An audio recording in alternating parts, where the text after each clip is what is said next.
Hello, this is Victor at restoringmercedes.com. Today I'll make a video before and after repairing this throttle body here. So this unit, as you can see, is in pretty dire condition. Pretty sad looking piece. So very dirty and wires are destroyed basically. Alright. So I'm going to go and clean it first, obviously, then clean internals, and then rewire the unit, reseal the connector and entry point, and then bench test the unit. Now this particular plate is in very bad condition. So over here I even see a crater, which is like a piece of aluminum slightly missing. It's not the end of the world. Once I clean it all up, it will be just fine. But some oxidation will remain. I'm not repolishing surfaces. I'm just gonna clean them and maybe gonna run a little bit of polishing around the area where plate touches the actual case of the throttle body, right? The body of a unit. Although it's not like it's engaged and closed, it's slightly open, but still that particular area where the air passes when throttle body is closed, that I would like to make sure that it is clean.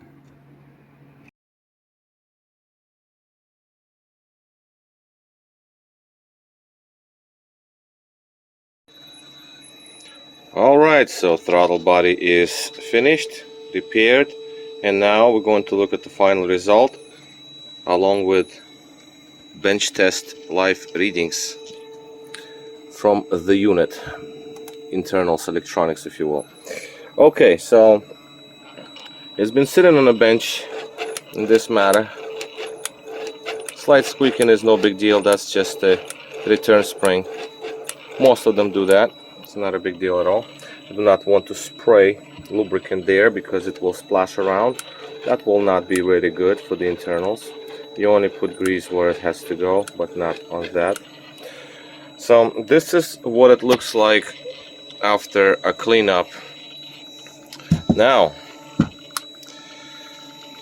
like I said previously, this one is one of the worst ones you see. That's why I actually decided to make this video, just to show what it looks like, one of the worst looking pieces, and what it's going to become. The best way that you can clean it is basically the way I did. That's the best of my ability. There, yes, you can actually do other ways of cleaning, but I do not resort to those. I do it my way, mild, nothing aggressive. So this is what it looks like. Some indentations and some pieces of oxidation is stuck to it pretty well, so I'm gonna leave those alone. The plate here, I did have to polish it, although you can still see some of the, not the plate, I'm sorry, the body. You can still see some concavements, but that's discoloration. It's very smooth now. If you touch it, like when I touch it with my finger, the surface is smooth as you can get it. Okay, because again, the plate I could not save, unfortunately. I thought I would, but this is my plate. I put it in from another unit, just because that other plate was really bad. I'll show you that plate in a minute. So like I said, these surfaces, they might look ugly, but it's going to get covered with carbon deposits and all of that, so it's not something that you see every day anyway. It's all completely enclosed. What's important is the surfaces where the plate, it's not touching, but it's very close to the body, so those have to be good, because air passes through these openings, and if the plate decides to close all the way, computer will decide when it closes to 0 degrees. That's when you do not want any extra air passing. Alright, so that is basically what it looks like now, from before and after. New wires, of course. I preserved rather the sticker. This unit is made in 95, second month of 1995. Activation, it's fine. A new roller for return spring, important part. It has to be present. And yeah, that's basically what it ends up. Now let's take a look at live readings. Live readings are the usual live readings is what I get on every unit. 4.24, that's our R2 potentiometer.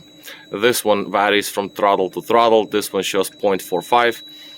That's supposed to be within the range of 0.4 to 0.6. So we're right within the range. It should be just fine.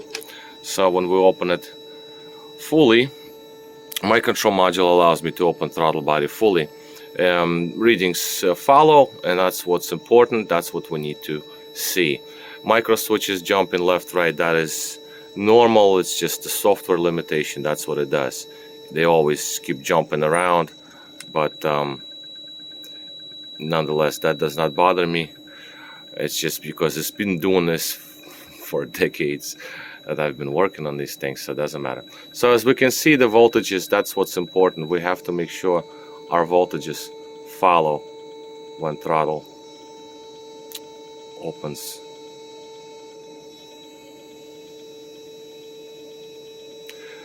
Now another thing is units from one to another, they all make their own noises, if you will. It's like some of them are just make some one set of sounds. Another unit creates its own set of different sounds. This one particular is slightly clicking, and it's not buzzing. Only buzzes when you open it fully. Again, because different units, they wear differently. See, right now it's absolutely silent except for clicking. That's a step motor. But it doesn't matter.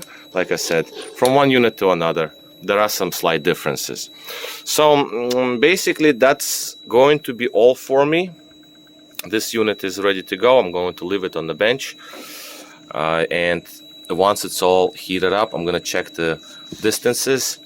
They have to be perfect, you know, the distance between the plate and the body, so it's not binding anywhere. And then I'm gonna secure the bolts, obviously. Also, the actual linkage here, the lever, moves very slightly, like very lightly rather. It's slightly bent, I can see that, but that's not a problem. I might bend it back out because this distance is too close. So yeah, I'll bend it back just a bit, but it does not have to move tight. It has to be very light. So, and this one is, because as you can see, I'm moving it just by friction at the pivot point, and it's fine.